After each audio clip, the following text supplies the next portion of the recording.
শুধু দর্শক শ্রোতা আসসালামু আলাইকুম। আজকের মেহমানদের সঙ্গে আপনাদের পরিচয় করিয়ে দেই। আমার বামে যিনি আছেন তিনি অবসরপ্রাপ্ত lieutenant general Mir Shawkat Ali Bir Uttam. Sir, আপনাকে স্বাগত। Thank you. তিনি সর্বশেষ যে দায়িত্ব পালন করেছেন দেশ ও জাতির পক্ষে সেটি ছিল রাষ্ট্রদূত। যুক্তরাজ্য সহ বেশ কয়েকটি দেশে তিনি রাষ্ট্রদূত ছিলেন। রাষ্ট্রদূত হয়ে যাওয়ার পূর্বে তিনি বাংলাদেশ সেনাবাহিনীতে গুরুত্বপূর্ণ দায়িত্ব পালন করেন। Principal staff officer, supreme command headquarters বা কমান্ডার ইন চিফ সেক্রেটারিয়েটে ছিলেন, তার পূর্বে জিওসি ছিলেন ইত্যাদি। তার পূর্বে তিনি যেটা ছিলেন এটা চমকপ্রদ তথ্য। 1975 থেকে 77 সালে এই ঢাকা মহানগরীতে তিনি ওল্ড ঢাকা ডেভেলপমেন্ট পরিষদের চেয়ারম্যান ছিলেন এবং ওই পদাধিকার বলে তিনি ঢাকা মহানগরীর মেয়রের দায়িত্ব পালন করেন 2 বছর। সেই সময় এবং পরবর্তীতে আরও অনেক সময় একজন অতি পুরনো সৈনিক, দ্বিতীয় মহাযুদ্ধের ফিল্ড মার্শাল মন্টগোমারির মতো একটি টুপি পরে তিনি খোলা জিপে করে ঢাকার রাজপথে ঘুরে বেড়াতেন, নিজে গাড়ি চালিয়ে, জিপ চালিয়ে। ওনার থেকে অনেক বড় মুক্তিযুদ্ধের সর্বাধিনায়ক জেনারেল এমএজি উসমানী যেমন ওনাকে আদর করে ডাকতেন, আমরাও সম্মান মিশ্রিত আদর করে ডাকতাম ওনাকে যে বাংলাদেশের মন্টগোমারি। মুক্তিযুদ্ধকালে তিনি 8ম বেঙ্গল রেজিমেন্টের কোম্পানি কমান্ডার ছিলেন। উপ অধিনায়ক ছিলেন ওই ব্যাটালিয়নের শহীদ রাষ্ট্রপতি জিয়াউর রহমান বীর উত্তম, তৎকালে মেজর জিয়াউর রহমান। বাংলাদেশের তথা পূর্ব পাকিস্তানের বা ব্রিটিশ ভারতীয় স্বাধীনতার সঙ্গে চট্টগ্রামের সম্পর্ক অবিচ্ছেদ্য। 1931 সালের সূর্য সেনের অস্ত্রাগার লুণ্ঠন যেমন চট্টগ্রামে হয়েছে, তেমনি শেরে বাংলা একে ফজলুল হক এবং মুসলিম লীগের জিন্না সাহেব লালদিঘির ময়দানের মিটিং অবিস্মরণীয়। ওই একই ধারাবাহিকতায় মেজর জিয়াউর রহমান বীর উত্তমের নেতৃত্বে মেজর মীর শওকত আলীদের সহযোগিতায় 8ম বেঙ্গল রেজিমেন্ট 26শে মার্চের প্রথম প্রহরেই 16 শহর তথা চট্টগ্রাম মহানগরীতে পাকিস্তানিদের বিরুদ্ধে বিদ্রোহ করেন, মুক্তিযুদ্ধের সশস্ত্র সংগ্রামের সূচনা করেন। ওই কাহিনী ওনার থেকে শুনব। মুক্তিযুদ্ধকালে তিনি অবশ্যই পরবর্তীতে বৃহত্তর সিলেটের উত্তরাঞ্চল জুড়ে 5 নম্বর সেক্টরের সেক্টর কমান্ডার দায়িত্ব পালন করেন। আমরা আজকে সেক্টরের আলোচনাটা হয়তোবা কম করব। এই পরিণত বয়সে তার কাছ থেকে আমরা সার্বিক একটা দৃশ্য আশা করব। ডাইন পাশে যিনি আছেন তিনি জেনারেল শওকত তথা মেজর শওকতের সঙ্গে চট্টগ্রামের বিখ্যাত কালুরঘাট ব্রিজের পূর্ব পারে বোয়ালখালী থানা যে পার, মহানগরের বিপরীতে, সেই বিখ্যাত যুদ্ধ এপ্রিল মাসের প্রথমাংশে 10 এপ্রিল, 11 এপ্রিল, 12 এপ্রিল যুদ্ধ হয়েছিল। সেই যুদ্ধে বোয়ালখালীর তরুণ ছাত্র আবুল কালাম আজাদ অংশগ্রহণ করেছিলেন একজন মুক্তিযোদ্ধা হিসেবে। সেই কালুরঘাটের বিখ্যাত যুদ্ধের স্মৃতি অল্প কিছু রোমন্থন করার জন্যে আপনাদের সামনে অধিনায়ক এবং যোদ্ধা উভয়কে একত্রিত করেছি। আর এ প্রসঙ্গে বিলম্ব না করে আমি আপনাদেরকে ম্যাপে চট্টগ্রাম, আরও প্রাসঙ্গিক 2-1টি জায়গা এবং সিলেট আপনাদের দৃষ্টিতে আকর্ষণ করে দিচ্ছি, তারপর আলাপ করব। এই আমাদের সাধনার দেশ, এখানে চট্টগ্রাম এবং বৃহত্তর চট্টগ্রাম বলতে হবে, পুরো সবুজ রঙে এক লেখা আছে যেটা সেটা। ডান দিকে হলো পার্বত্য খাগড়াছড়ি, রাঙামাটি এবং বান্দরবন, সীমান্তের অপর পারে অর্ধেকে ভারত, মিজোরাম, আর নিম্নের অর্ধেকে মিয়ানমার বা বার্মা। এই চট্টগ্রাম শহর এবং সেনানিবাস কর্ণফুলী নদীর তীরে। এখান থেকে যুদ্ধ করতে করতে রাঙামাটি শহরের কাছে দিয়ে মহালছড়ি হয়ে পুনরায় এই রামগড় শহর হয়ে ভারতের সাবরুম শহরে চলে গিয়েছিলেন 8ম বেঙ্গল রেজিমেন্ট, যার একজন কোম্পানি কমান্ডার ছিলেন এবং যোদ্ধা ছিলেন মেজর মীর শওকত আলী। কালুরঘাট হচ্ছে এই কর্ণফুলী নদীর তীরের উপরে একটি রেলওয়ে ব্রিজ। 100 বছর আগে ব্রিটিশরা যখন বানায় তখন শুধু রেল চলতো, এখন এটার উপর দিয়ে গাড়িও চলে। এই বিখ্যাত যুদ্ধের কথা আমরা শুনবো। পরবর্তীতে জেনারেল শওকত বৃহত্তর সিলেটের উত্তর অংশ নিয়ে রংটার দিকে খেয়াল করবেন না, সবুজ রংটা আরেকটু বেশি হওয়া প্রয়োজন ছিল।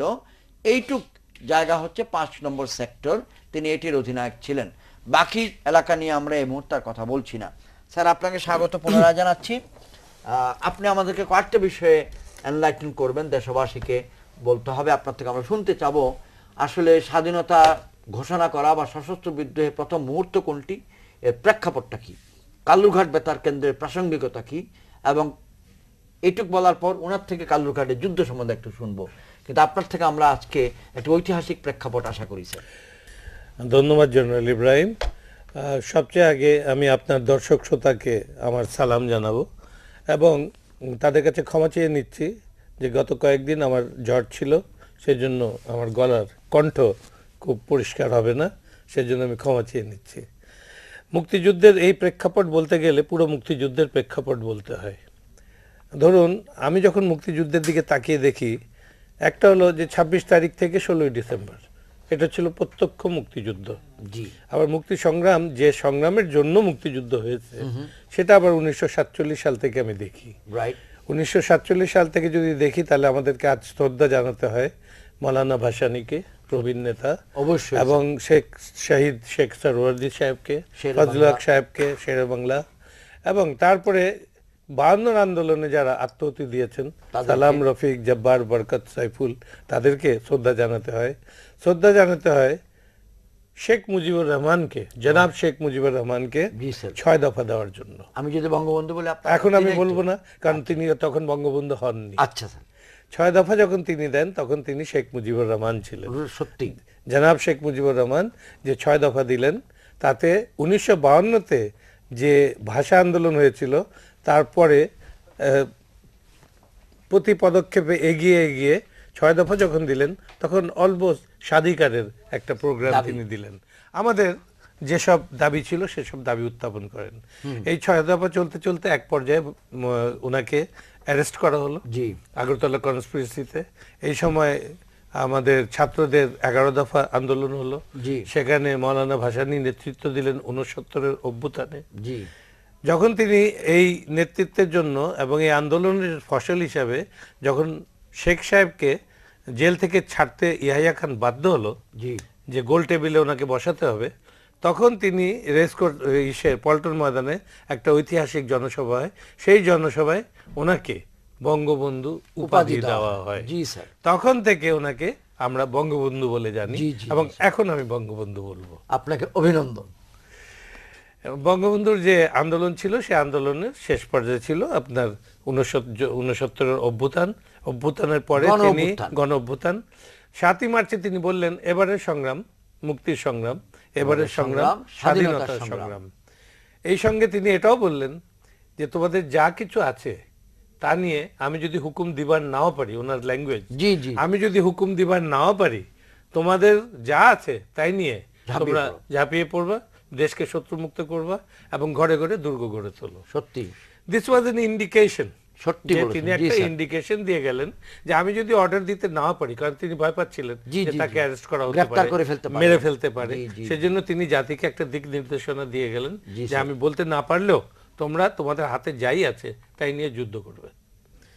এখন যে রাতের কথা আমরা বলি, সাধারণত যখন স্বাধীনতার যুদ্ধ শুরু হলো 25-26-এর রাত, সেই রাতের 12টার দিকে কিংবা 12টার কিছু পরে বঙ্গবন্ধুকে গ্রেপ্তার করে পাকিস্তানে নিয়ে যাওয়া হয়।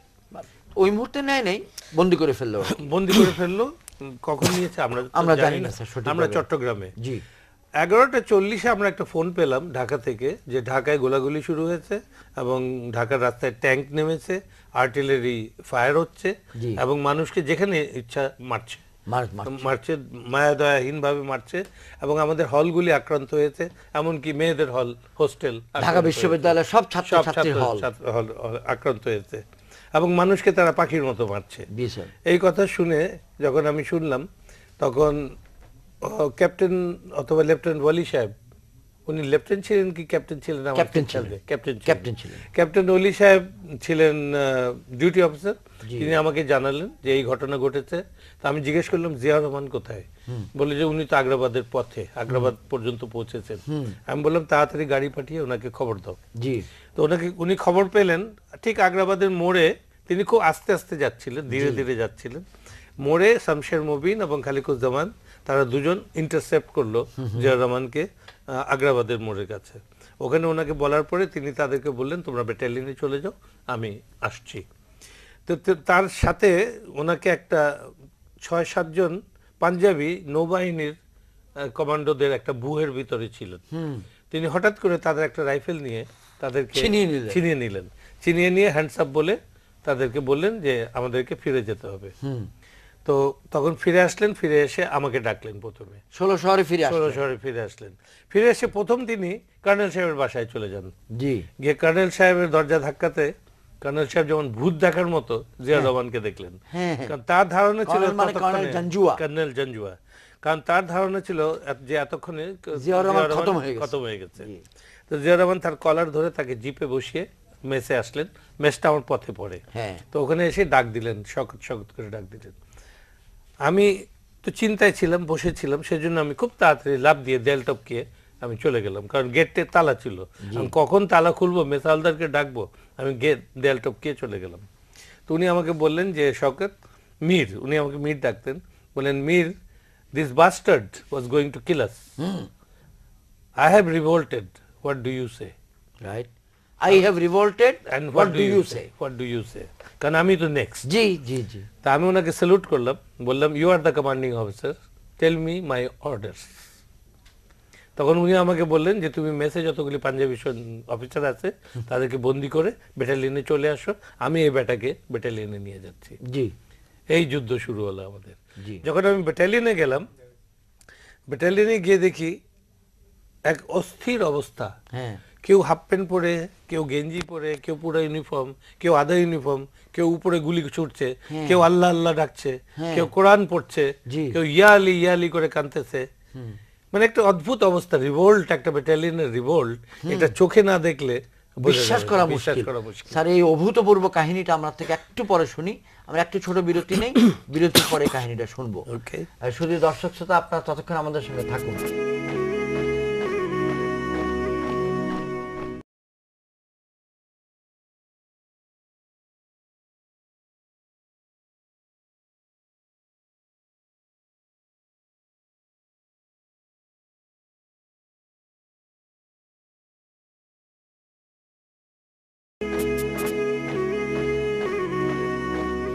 শুধু দর্শক শ্রোতা, আপনাদেরকে স্বাগত পুনরায়। আমরা জেনারেল শওকতের কাছে ফিরে যাচ্ছি ওনার অসমাপ্ত মুক্তিযুদ্ধের প্রারম্ভের কথাগুলি শোনার জন্য। স্যার বলুন। ওকে, আমি বিদ্রোহের কথা বলছিলাম। পুরো 8 বেঙ্গল বিদ্রোহ করেছে জিয়াউর রহমানের আহ্বানে। তখন একটা কিছু বলতে হবে সৈন্যদের, কারণ সৈন্যরা বিক্ষুব্ধ, কেউ কিছু জানে না কি হচ্ছে। কেউ উপরে গুলি করছে, কেউ কাপড় পুরো আছে, কারো হাতে 2টা রাইফেল, কারো হাতে রাইফেল নাই, এই অবস্থা। এটা যে আপনি যদি না দেখেন একটা বিদ্রোহ চোখের সামনে, আপনি নিশ্চয়ই দেখেছেন যে বিদ্রোহটা যে কি, এটা কেউ ব্যাখ্যা করা মুশকিল। আমি 2য় বেঙ্গলের সবচেয়ে কনিষ্ঠ অফিসার ছিলাম, আমার সামনে আমার ব্যাটালিয়ন বিদ্রোহ করেছে, আমি সহ। এই অভিজ্ঞতাটা স্যার আছে, কিন্তু আমরা বর্তমান প্রজন্মকে যতদূর সম্ভব চেষ্টা করছি বোঝানো খুবই মুশকিল। এটা একভাবে বোঝানো যায় যে একজন মহিলার শ্লীলতা হানি হলে তিনি যে একটা ট্রমাতে পড়েন, ওর থেকেও বড় ট্রমা একটা ব্যাটালিয়ন যখন রিভোল্ট করে প্রতিষ্ঠিত কর্তৃত্বের বিরুদ্ধে। মাথায় একটাই জিনিস, যদি জিতি তো ভালো, না জিতলে ফায়ারিং স্কোয়াড, অ্যাবসলিউটলি, তখন সে দিশেহারা। তা এই রিভোল্টের সময় আমরা তখন সিদ্ধান্ত নিলাম যে Ziaur Rahman second in command ছিলেন, তিনি নেতৃত্ব নিলেন, এবং নেওয়ার পরে ওনাকে একটা উঁচু জায়গায় ওনাকে তো ধার করাতে হবে, যে যেখান থেকে তিনি সৈন্যদের একটা বক্তব্য দিতে পারেন। সৈন্যদেরকে একসঙ্গে করা হলো এমটি শেডে। এটা আমার সিভিল ভাইদের বোঝা মুশকিল হবে, আপনি বুঝেন। এমটি শেড, ব্যাটালিয়নের ভিতরে সবচেয়ে বড় জায়গা হলো এমটি শেড, যেখানে গাড়ি ঘোরানো হয়, গাড়ির পার্ক। তো ওখানে সমস্ত সৈন্যকে একসঙ্গে করা হলো। আর গাড়ির পার্কে কতগুলি ড্রাম পড়েছিল, যেটাকে আমরা 45 গ্যালন ড্রাম বলি। ওই একটা ড্রাম গড়িয়ে গড়িয়ে সৈন্যরা এনে খাড়া করলো, ওটার উপরে জিয়াউর রহমান দাঁড়িয়ে তিনি কয়েকটা কথা বললেন। তিনি বললেন যে আমাদের উপরে বাংলাদেশে আক্রমণ হয়েছে, ঢাকার ঘটনাটা তিনি বললেন পরিষ্কারভাবে। বলে তিনি বললেন যে আমি বিদ্রোহ করেছি এবং আমি প্রতিজ্ঞা করেছি যে আমি দেশ মুক্ত না করা পর্যন্ত আমি যুদ্ধ করে যাব। জি, তখন সৈন্যর সাথে সাথে তালি এবং উর্রা, আল্লাহু আকবার এই ধরনের উচ্চারণ। তখন তিনি এই ডিক্লারেশন করার পরে তিনি বললেন যে আজকে থেকে বাংলাদেশ স্বাধীন, হ্যাঁ, এবং যতদিন পর্যন্ত পাকিস্তানি সৈন্যকে দেশ থেকে বিতাড়িত করতে পারি ততদিন আমরা যুদ্ধ করব। জি স্যার। এই কথা বলে রিভোল্ট হলো। এটাই হলো তাহলে আনুষ্ঠানিকভাবে অষ্টম বেঙ্গল রেজিমেন্টের প্রথম ঘোষণা, প্রথম সশস্ত্র বিদ্রোহের ঘোষণা। এটা 26 তারিখ রাত 2:30-3টার দিকে। মানে আমরা তো এটাতে অভ্যস্ত না। 25শে মার্চ দিবাগত রাত্রি 26শে মার্চের প্রথম প্রহরে। জি স্যার। আর্মির হিসাবে 0200 আওয়ার্স। জি স্যার। তো তখন এরপরে ব্যাটালিয়নকে অর্ডার দেওয়া হলো যে কোম্পানি বাই কোম্পানি তারা ওই রেল লাইন স্যার একটা মজার কথা বলি, বলেন যে মেজর জিয়াউর রহমান, আপনি এবং অষ্টম বেঙ্গল আপনারা পাকিস্তান সেনাবাহিনীর বিরুদ্ধে যুদ্ধ ঘোষণা করলেন বাংলাদেশের পক্ষে, কিন্তু রেডিও বা টেলিভিশনের কোনো ঘোষণা না শুনে। অফকোর্স আমরা কোনো ঘোষণা শুনি নাই।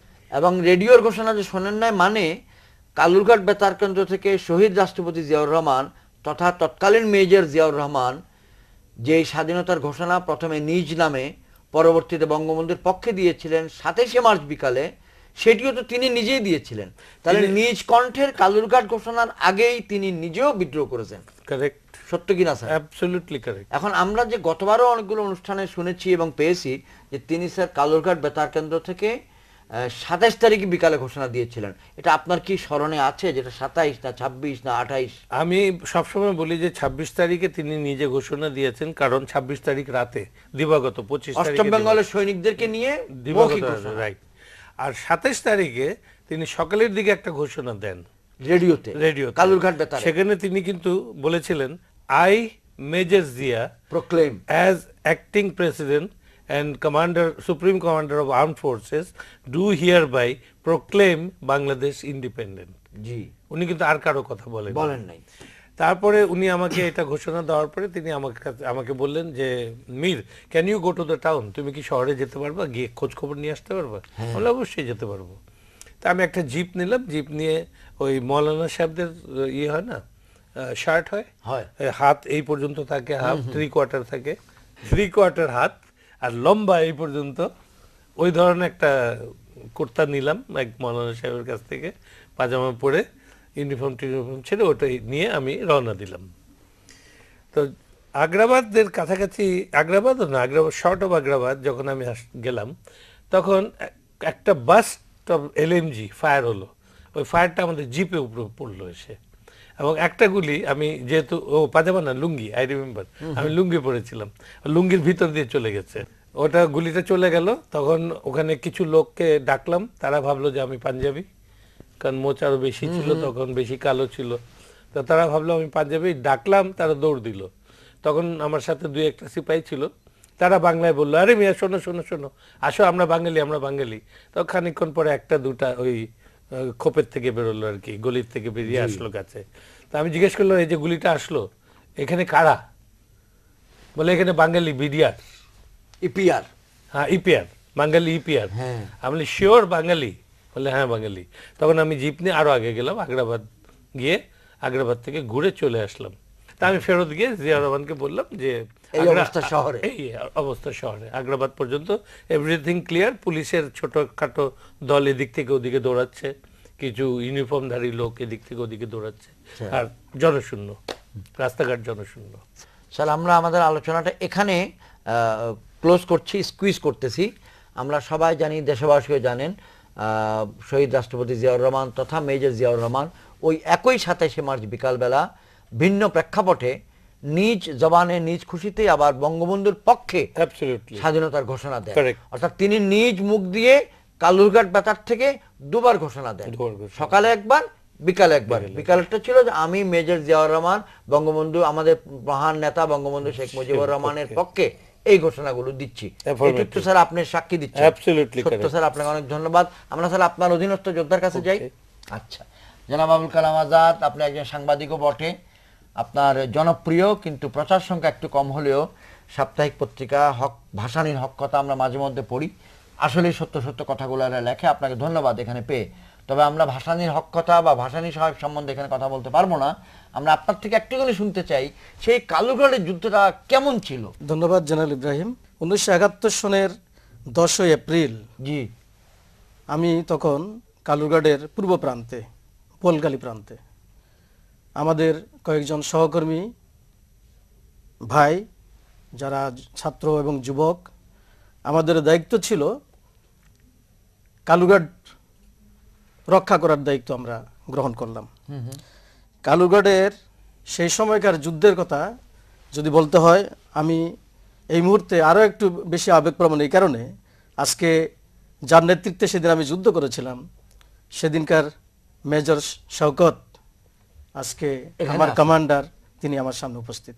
আমি অত্যন্ত আনন্দিত এবং গর্বিত যে 35 বছর পর আমি নিজেকে 71-এর সেই মহান মুক্তিযুদ্ধে অংশগ্রহণ করেছিলাম, এটি আজকে গর্ব করে বলতে পারলাম আমার কমান্ডারের সামনে। সেদিনের অনুভূতিটা আমি প্রকাশ করতে চাই এইভাবে, আমরা তখন 303 রাইফেল কেবল চালনা শিখেছি। 26 তারিখের এই ঘটনার সময় জেনারেল শওকত যেটা বর্ণনা করলেন, এই সময় আমি চট্টগ্রাম শহরেই ছিলাম এবং আমি ছিলাম তখন পতেঙ্গায়। পতেঙ্গা থেকে আমি বেরিয়ে আসছি 26 তারিখ বিকেলে। তখন বেরিয়ে আসার সুযোগ ছিল, ওইদিকে নেভেল এবং এয়ারফোর্স ওইদিকে আমাদের নিয়ন্ত্রণ ছিল না। আমি বেরিয়ে আসার পরে এখানে এসে চট্টগ্রাম কলেজে প্রথম আমি গেলাম, তারপরে সারা সন্তোষ কলেজ যেখানে আমার বাড়ির কাছে, যেখানে গিয়ে জেনারেল জিয়া প্রথম গুমদন্ডিতে, উনি 27 তারিখে 28 তারিখের দিকে একবার গুমদন্ডিতে গিয়েছিলেন জেনারেল জিয়া, জি, মেজর জিয়া। তারপরে আমাদের যে করুলনেগা পাহাড় যেটা বলা হয়, জি, যুদ্ধের জন্য সেটা একটা উপযোগী জায়গা, এই সমস্ত জায়গায় ওনারা রেখি করেছেন এবং যুদ্ধের কৌশলগুলি কিভাবে হবে, কিভাবে প্রতিরোধ যুদ্ধ করা সম্ভব পাঞ্জাবি সৈনিকদের বিরুদ্ধে, এই বিষয়গুলি ওনারা দেখেছেন। যাই হোক, আমি সেই প্রসঙ্গে এখন যাচ্ছি না। আমাদের সেই সময়কার কমান্ডার আমাদেরকে কিছু আর্মস দিলেন এবং আমাদের উপরে দায়িত্ব বর্তালো, জি, যদি শেষ পর্যন্ত এখান থেকে আমাদেরকে ফিরিয়ে যেতে হয়, পিছিয়ে যেতে হয়, জি, কারণ পাকিস্তান আর্মি তখন দুই দিক থেকে আক্রমণ করছিল। নৌবাহিনীর আক্রমণ, কর্ণফুলী নদী দিয়ে, কর্ণফুলী নদী দিয়ে তারা নৌবাহিনী নিয়ে আসছেন এবং সেখানে বাবর গানবোট দিয়ে ফায়ার হচ্ছিল প্রচন্ড, এবং এই অবস্থায় এখানে টিকে থাকা কোনো কারণে সম্ভব ছিল না। তো যুদ্ধ হলো 10 তারিখে এবং 10 তারিখ সন্ধ্যার পরে যুদ্ধ থেমে গেল। রাত তারা একটু পেছনে ফিরিয়ে গেল, পাঞ্জাবিরা একটু পেছনের দিকে গেল। আমরা রাত্রে আরেকটু শক্তি সঞ্চয় করলাম, আমরা আরো কিছু যুবককে টেনে নিয়ে আসলাম, জি, এবং কিছু রাজনৈতিক কর্মীও সেখানে মোটিভেটেড ছিল। তারপরের দিন সকালবেলা যুদ্ধটা তীব্র হয়। স্বার্থ সেই যুদ্ধে নেতৃত্ব দিয়েছেন, সেখানে তিনি জ্যেষ্ঠতম কর্মকর্তা ছিলেন, তিনি কিন্তু ওই যুদ্ধের জ্যেষ্ঠ কমান্ডার ছিলেন। ওই সময় জেনারেল জিয়া বা অন্যরা কেউ ওই মুহূর্তে ওখানে ছিলেন, ওনার অন্য দায়িত্ব ছিলেন। জি। তো সেই সময় যুদ্ধ যখন শেষ হয় 12টা সাড়ে 12টার দিকে যুদ্ধ থেমে যায়, দ্যাট ইজ আমরা আমাদের পেছনের দিকে চলে যেতে হচ্ছিল, আমরা আর টিকতে পারছিলাম না। এই সময় আমাদের কমান্ডার নির্দেশ দিলেন, তোমরা চেষ্টা করো, হ্যাঁ তোমরা চেষ্টা করো, আমরা দেখি আরো অধিক অস্ত্র গোলাবারুদ নিয়ে আমরা আবার ফিরে আসবো। জি, আমরা কিন্তু রয়ে গেলাম। হ্যাঁ, স্যার আমাদের নির্দেশ দিলেন, আমরা থেকে গেলাম। কিন্তু এর পরবর্তী সময়ে দেখি ক্যাপ্টেন হারুন, তিনি ব্রিজের নিচে আরো 2-1 সৈনিক পড়ে আছেন, তারা আহত। এই ইনজুরিদের উনি নির্দেশ দিলেন যে এদেরকে চিকিৎসার ব্যবস্থা নিতে। আমরা চিকিৎসার ব্যবস্থা নেওয়ার জন্য আমরাও গুমদন্ডির দিকে চলে গেলাম। ওখানে কয়দিন হয়েছিল যুদ্ধ? 2 দিন, 11 তারিখ, 10 তারিখ কিছু, 11 তারিখ পুরা দুপুরবেলা পর্যন্ত। দুপুরবেলা পর্যন্ত। তাহলে 11 তারিখে দুপুরবেলার পর আপনারা ওখান থেকে আমাদের পিছনের দিকে গেলাম। সেই সময় আপনি কি কোন কোম্পানির মধ্যে ছিলেন না আপনাদের ছাত্ররা মিশ্রিত ছিলেন? আমরা মিশ্রিত ছিলাম সৈনিকদের সাথে। আপনার হাতে বেঙ্গল রেজিমেন্ট, আমার কাছে তখন 303 রাইফেল। আপনি ওটা দিয়ে কয়টা গুলি করেছিলেন? ম্যাগজিন আমার 3টা শেষ হয়েছে আমার মনে আছে, 3টা ম্যাগজিন আমি শেষ করেছিলাম। 303 শেষ মনে আছে? মনে আছে। দেখে না কারো চোখে মারতে পারছিলেন? না না, দেখে মেরেছি, তারা তো নদীর ওই পারে। সেই অভিজ্ঞতা আল্লাহ আপনাকে দিয়েছে, আল্লাহর কাছে অনেক শুকরিয়া, এবং আজকে দেশবাসীর সঙ্গে সেটা বিনিময় করতে পারলেন। শুধু দর্শক শ্রোতা, আমরা আরেকবার বিরতি নিব। এই বিরতির পর আমরা পুনরায় জেনারেল শওকত সাহেবের কাছে ফিরে যাব, আর একটু গভীর বিষয় নিয়ে, সিরিয়াস বিষয় নিয়ে 2-1টা প্রশ্ন উত্তর আমরা চেষ্টা করব। ততক্ষণ আমাদের সঙ্গে থাকুন। দর্শক শ্রোতা, আপনাদেরকে পুনরায় স্বাগত। আমরা আমাদের আলোচনায় ফিরে যেতে চাই।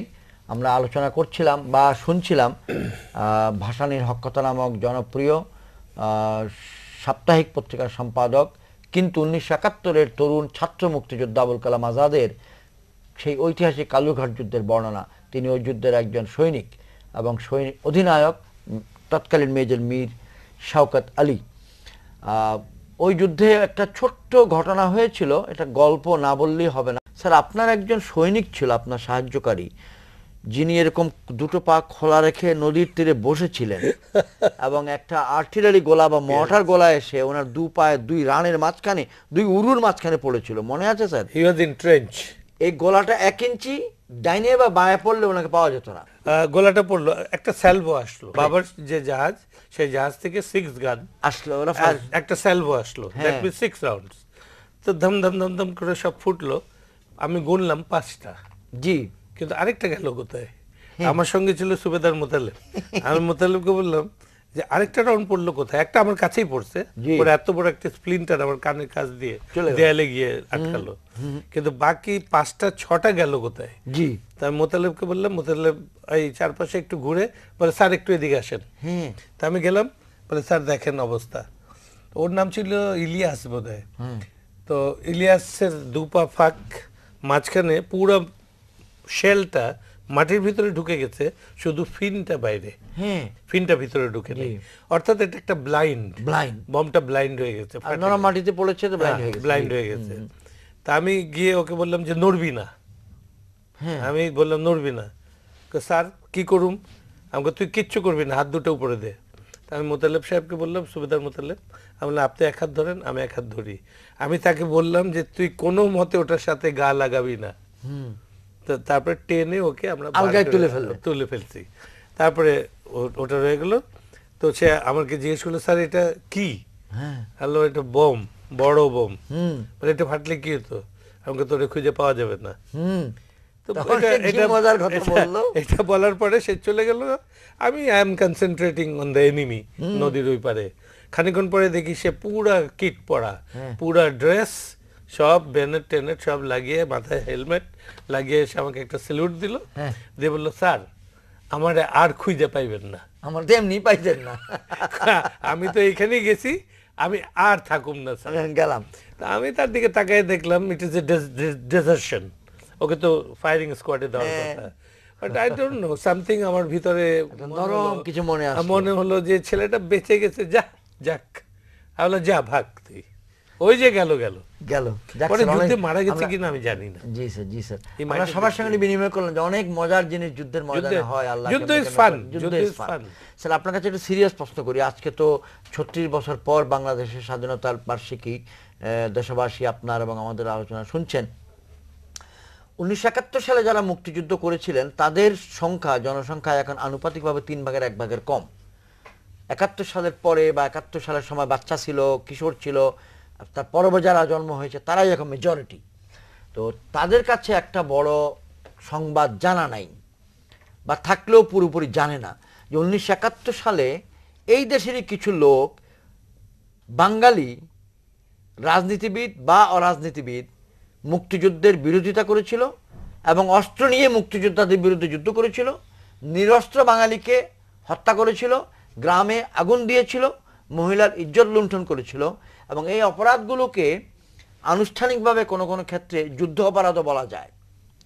36 বছরে বিষয়টি কিন্তু স্যার লুক্কায়িত ছিল, কেউ আধা বলে তো বলে না, বলে তো বলে না।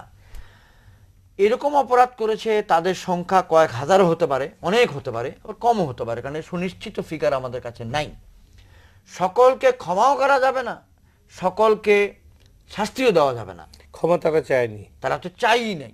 এই প্রেক্ষাপটে জীবিত অধিনায়কদের মধ্যে সিনিয়র অফিসার যারা মুক্তিযোদ্ধা এখনো বেঁচে আছেন, যদি আমি 7 জনের নাম নেই, আপনি সে প্রথম 7 জনের একজন। আপনি স্যার আপনার মন্তব্য দেশবাসীর সঙ্গে বিনিময় করবেন, কি করলে দেশের ভালো, একাত্মতা আসবে আমাদের জাতির মধ্যে, বিভাজনটা কমে যাবে? আমার মনে হয় এটা একটা সুন্দর প্রশ্ন করেছেন, যেটার মীমাংসা হওয়া উচিত। জি স্যার। কারণ একটা বিভক্ত জাতি কখনো উন্নতি করতে পারে না, জাতিকে ঐক্যবদ্ধ হতে হবে। এখানে পাকিস্তান প্রেসিডেন্ট এসে বলে গেলেন যে 71 কে লিয়ে হামকো দুঃখ হয়, মানে 71-এর জন্য আমি দুঃখিত, দুঃখ প্রকাশ করেছে। কিন্তু এরা তো আমাদেরই ভাই ছিল, তারা আমাদের বিরুদ্ধে যুদ্ধ করেছে। একদম গ্রামের ছেলে, আমার গ্রামের গ্রামের, ছেলে। আপনার গ্রামের। পাকিস্তানি সৈন্যদের আমি রেসপেক্ট করি, জি, আই স্যালুট দেম, কারণ তারা তাদের দেশের জন্য যুদ্ধ করেছে, মরেছে। কিন্তু আমার দেশের লোক আমার দেশের বিরুদ্ধে, আমারই বিরুদ্ধে যুদ্ধ করেছে, তাদেরকে ক্ষমা করা যায় না। Right. যাক, ওটা গেল একটা। এরা আদৌ মুসলমান কিনা সেটাও একটা প্রশ্ন জাগতে পারে, কারণ হিব্বুল ওতানে মিনাল ইমান, নিজের দেশপ্রেম দেশকে ইমানের অঙ্গ। ইমানের অঙ্গ। তো যারা আমাদের সাথে যুদ্ধ, দেশের জন্য যুদ্ধ করেনি, তাদের ইমান কতখানি ঠিক আছে এটা প্রশ্নবোধক। আর যারা সূরা আল বাকারা আপনি ভালো করে পড়েছেন, আপনি তো এটা, এই ব্যাপারে আপনি আমার চেয়ে অনেক বেশি জানেন। আল্লাহ মাফ করুক, আপনি বলুন স্যার। সূরা বাকারাতে বলা আছে যে তুমি যদি কোনো অন্যায় দেখো তাহলে তার প্রতিরোধ করবে, এবং প্রতিরোধ করার শক্তি যদি তোমার না থাকে তাহলে প্রতিবাদ করিও। প্রতিবাদ করিলে যদি তোমার শারীরিক কিংবা মানসিক ক্ষতি হয়, ক্ষতির আশঙ্কা থাকে, তাহলে মনে মনে ঘৃণা করিও। জি, তাহলে যারা প্রতিরোধ করেনি, প্রতিবাদ করেনি, ঘৃণা করেনি, বরঞ্চ সহায়তা করেছে, তাদেরকে কি মুসলমান বলা যায়? এটা কঠিন এটা বড় প্রশ্ন। বড় প্রশ্ন, যে জি। তাদেরকে কি মুসলমান বলা যায়, জি, যে কোরআন লঙ্ঘন করেছে। জি, এখন আসুন যে যুদ্ধ অপরাধী মিলোসেভিচ, ইউগোস্লাভ প্রেসিডেন্ট, তিনি কিন্তু একটি নারীকে ধর্ষণ করেননি, তিনি একটি বাড়ি জ্বালান নেই, একটি মানুষ মারেন নাই, কিন্তু তার আজকে হেগে বিচার হচ্ছে। বিচার কেন হচ্ছে? যুদ্ধ অপরাধী হিসেবে, ওয়ার ক্রিমিনাল। তিনি দায়িত্বে ছিলেন, যেহেতু তিনি কমান্ডার ছিলেন, যে Right. ফোর্সেস এগুলি করেছে তাদের কমান্ডার ছিলেন। এখন যুদ্ধ অপরাধী খুঁজতে গেলে প্রমাণ লাগবে, এটা লাগবে, ওটা লাগবে। আমি সিম্পল কথা জাতির উদ্দেশ্যে বলতে চাই আপনার মাধ্যমে, জি। আপনাদের মাধ্যমে, যে যারা এদের কমান্ডার ছিল এদের তো প্রমাণের প্রয়োজন নেই। সভ্য জগতে এই ধরনের সকল কমান্ডারেরই শাস্তি হয়েছে, 50 বছর পরেও তাদের কেস হয়েছে, শাস্তি হয়েছে। যারা কমান্ডার ছিল আল বাদারের, আল শামসের এবং রাজাকার কমান্ডার যারা ছিল, তাদের শাস্তি কেন হবে না? এটা একটা প্রশ্ন। আমরা যদি সভ্য জাতি, তাহলে ডেফিনেটলি তাদের শাস্তি হওয়া উচিত। জি। আর বাকি যারা যুদ্ধ অপরাধ করেছে তারা ক্ষমা চেয়ে নিলে আমি মনে ক্ষমা প্রার্থনা করলে ক্ষমা দেওয়া যেতে পারে। জি স্যার। এখন 35 বছর 36 বছর পরে আমি কোনো হানাহানি, মারামারি, ঝামেলায় যেতে চাই না। আমরাও চাই না, আমরা কেউই চাই না। তারা একবার ক্ষমা চেয়ে নিক, জাতি তাদেরকে ক্ষমা করে দিক, আসুন আমরা সবাই মিলে দেশকে গড়ে তুলি। জি, এই সঙ্গে আপনি যে প্রশ্নটা করলেন যে আজকের প্রজন্ম জানে না যে এরা ছিল, জি, সেজন্য আমি তৃতীয় মাত্রায় একটা ইন্টারভিউতে আমি বলেছিলাম যে আমাদের দেশে একটা স্তম্ভ থাকা উচিত, এবং আমি সাজেস্ট করেছিলাম যেখানে আমাদের শিশু পার্ক আছে এটার এক সাইডে একটা দানবীয় স্তম্ভ হওয়া উচিত, এবং 16ই ডিসেম্বরে এবং 26শে মার্চ আমাদের প্রজন্মরা গিয়ে নিদেন পক্ষে একটা জুতো কিংবা একটা চটি কিংবা থুতু ফেলে আসবে ওখানে, এবং সেটাই সিম্বলিক যারা দেশের বিরোধিতা করেছিল, প্রতীকী অর্থে। প্রতীকী অর্থে। জি। এবং আজকে এই সরকার অনেকগুলি ভালো কাজ করেছেন এই পর্যন্ত, এবং আরো করবেন আশা করি। আমার এই অনুরোধটাও যদি তারা রাখেন যে একটা ধিক্কার স্তম্ভ আমাদের দেশে থাকা উচিত ফর হিস্টোরিক্যাল রিজন, জি, জি, ইতিহাসের কারণে জি। একটা ধিক্কার স্তম্ভ হওয়া উচিত, যেটা দেখে লোকে পুরো ইতিহাসটা বুঝতে পারবে জি। যে আমরা স্বাধীন জাতি, কিন্তু এই স্তম্ভটা বলে দেয় যে কিছু লোক আমাদের দেশের হয়েও আমাদের বিরোধিতা করেছে, তাহলে প্রজন্ম জানবে। আপনার মতামতের জন্য ধন্যবাদ স্যার। আমি ভুলে যাওয়ার আগে একটা ছোট প্রশ্ন করতে চাই।